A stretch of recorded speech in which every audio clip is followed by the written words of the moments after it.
કાલ રાતે તો ગોરી લઈને સૂવું પડ્યું હતું, એવી હાલત હતી. જે જગ્યાએ રાખેલું છે ને ત્યાં આગળ અત્યારે પ્રેક્ટિસ ચાલુ છે બધાની જ. આજે જે બધા ડાન્સમાં છે ને બધાની પ્રેક્ટિસ છે અત્યારે. આ વસ્તુને ચેલેન્જિંગ રીતે લઈએ, જેમ કે 50 દિવસ સુધી કન્ટિન્યુ બ્લોગ મૂકવાની.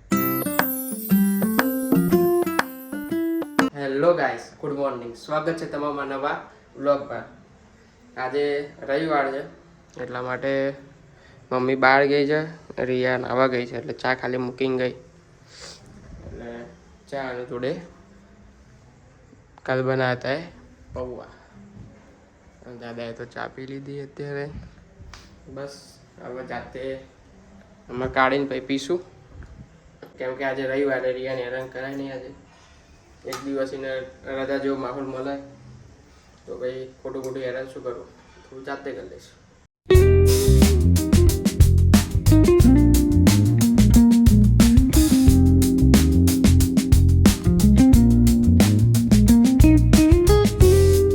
દાદા જમવાનું જમી લીધું, હવે અમે લોકો જમશું.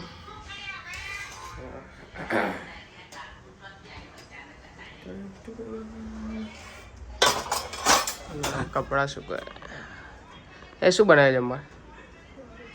શું ડુંગળી ચોખા બનાવ્યા છે? સીધું સાદું નહીં, મહેનત વગર.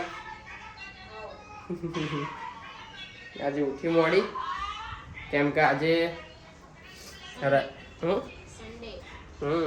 સન્ડે આજે, એટલે એન્જોય એને તો એક દિવસ રજા વાળો, એટલા માટે અમે લોકો દાદા ભૂમતા જોવે સ્ટાઇલ તો. બાકી કલાક નહીં થાય, કલાક. અમે બે જોડે જમવા બેયા હતા. મારે ક્યારનું જમવાનું પતી ગયું, એને પતી ગયું. નાસ્તો કરે શું હશું છે? હા, બ્રંચ વાળી નાસ્તો કર્યો કહેવાય ને. હા જુઓ, હા મૂવી જોવે, જોતો જોતો રોવે. એટલે મૂવી છે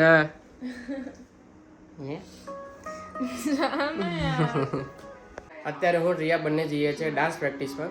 આજે છેલ્લો દિવસ છે પ્રેક્ટિસનો, એટલે આજે સ્ટેજ ઉપર કરાવશે જે જગ્યામાં કરવાનું છે. અત્યારે થોડું ઘણું સ્ટ્રક્ચર રેડી થઈ ગયું છે, એટલે એની પર આજે થશે. એટલે આ છેલ્લો દિવસ એટલે પછી ડાન્સ પ્રેક્ટિસ નહીં હોય, એટલે આજે થોડો ટાઈમ વધારે લાગશે. અને ત્યાંથી જ જમીને આવવાનું એમાં. મમ્મી જો હા રોજ સિંગ કરે તું?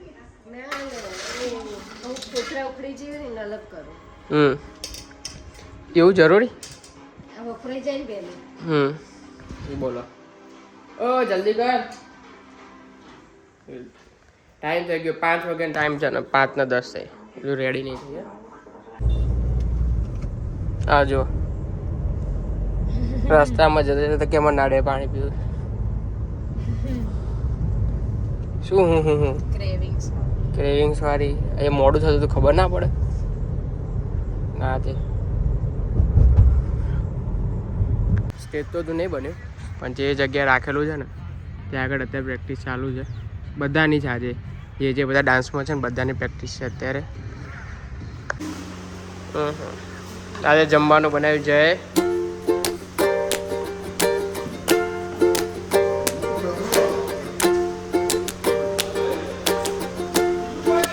બીજા રસોયા પહેલા 1, રસોયા 2. આ જમવાનું બધા જાતે બનાવ્યું. આજે જમવામાં બ્રેડ કોઠા છે. ડાન્સ પ્રેક્ટિસ ને બધું પતી ગયું, પછી જમી કરીને પછી અત્યારે ઘરે આવી ગયા અમે. અત્યારે દાદાને સુવાની તૈયારી કરે મમ્મી.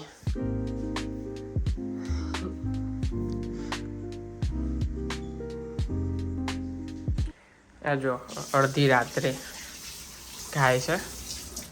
તેમ જમી નહીં? ભૂખ નથી હવે, ત્યારે ભૂખ લાગે ખાધું. આટલી રાત્રે? સાડા 9 એટલે તો વહેલા જમી લઉં છું. હા કેમ ઉપવાસ છે? હવે તો પતી ગયો નહીં તારા? શીનો હતો તારો ઉપવાસ? ઉપવાસ શીનો હતો?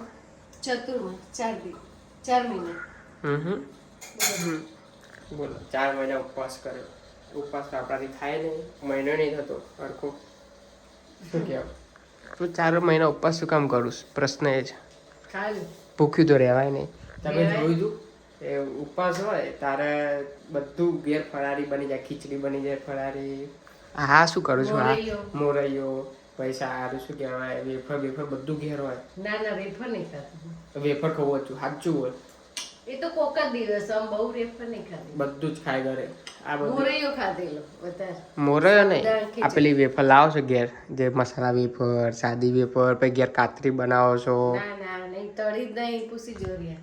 ડબ્બો નહીં ભરેલો જ છે. જઈએ એ તો આગળ આવશે ને બીજું વર્ષ, એમાં જોઈ લઈશું.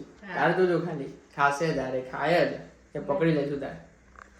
બોલ નહીં એટલે રેફર નહીં ખાધી. સાચું બોલી જાય નકર પકડી. સાચું જ કહું. અત્યારે હું વ્લોગ એડિટ કરતો હતો તો જો 5:30 મિનિટનો વ્લોગ બન્યો છે. કેમ કે અત્યારે ગળું સારું નહીં, શરદી ને એવું થયું છે. કાલ રાતે તો ગોરી લઈને સૂવું પડ્યું હતું, એવી હાલત હતી, થોડું બગડી ગઈ હતી તબિયત. તો આજે આમ વ્લોગ બનાવવાની ઈચ્છા હતી પણ અવાજના લીધે બની ના શક્યો. આજે હું બહાર ગયો તો જે ડાન્સ પ્રેક્ટિસ હતી ત્યાં આગળ બનાવવાની ઈચ્છા હતી પણ અવાજ નહોતો નીકળતો, એના લીધે બનાવ્યો નહીં. અત્યારે મને એવો વિચાર આવે છે કે હું રોજ વ્લોગ મૂકું જ છું. તો મેં જ્યારથી ચાલુ કર્યું ત્યારથી લઈને અત્યાર સુધી મેં કે દિવસ સ્કીપ નથી કર્યો વ્લોગ મૂકવામાં. તો આ વસ્તુને ચેલેન્જિંગ રીતે લઈએ, જેમ કે 50 દિવસ સુધી કન્ટિન્યુ વ્લોગ મૂકવાની, તો એ સારું રહેશે. મને વચ્ચે 1-2 દિવસ એવું થયું, એક દિવસ મેં નાનો વ્લોગ બનાવ્યો હતો, એ દિવસે ઈચ્છા નથી થતી કે આજે વ્લોગ મૂકીએ, કેમ કે આમ કહેવાય ને કે એમ થોડું એવું થતું કે આજે નથી બનાવવો વ્લોગ, કાલ બનાવી દઈશું એવું થતું હતું. આજે પણ જે તબિયતના લીધે એવું થતું હતું કે વ્લોગ ઓછો બનાવીશું, કેમ કે બોલી શકાય એવું નહોતું. તો આ વસ્તુને ચેલેન્જ રીતે લઈએ તો સારું રહે. જે ઈચ્છા થાય ને કે આજે નહીં કાલે કરશું, પણ એવું થાય કે 50 દિવસની ચેલેન્જ લીધેલી છે તો આમ આળસ ના આવે કે ગમે તેવું હોય, રોજ તો રોજ વ્લોગ મૂકવાનો છે, ગમે તે વસ્તુ ગમે તે કન્ટેન્ટ બનાવીને એ વ્લોગ મૂકવાનો. તો એવી ચેલેન્જ લેવાનો વિચાર છે. કાલથી હું ચાલુ કરું છું. તો તમે પણ કોમેન્ટ કરો કેવું રહેશે ચેલેન્જ વિશે, કે મુકાય કે નહીં. હું તો કાલથી મૂકવાનો જ છું, પણ એ તમારો ઓપિનિયન કહેવાય ને એ જાણવા માગું છું કે 50 દિવસ સુધી કન્ટિન્યુ જે આ મેં ચેલેન્જ લીધી છે તમારા રીતે કેવી છે, કે મુકાય કે નહીં, એ મને ખાલી કોમેન્ટ કરજો. તમે આ વ્લોગ એ સુધી જોયો હોય તો લાઈક કરી દેજો, ન હોય તો સબસ્ક્રાઈબ કરી દેજો.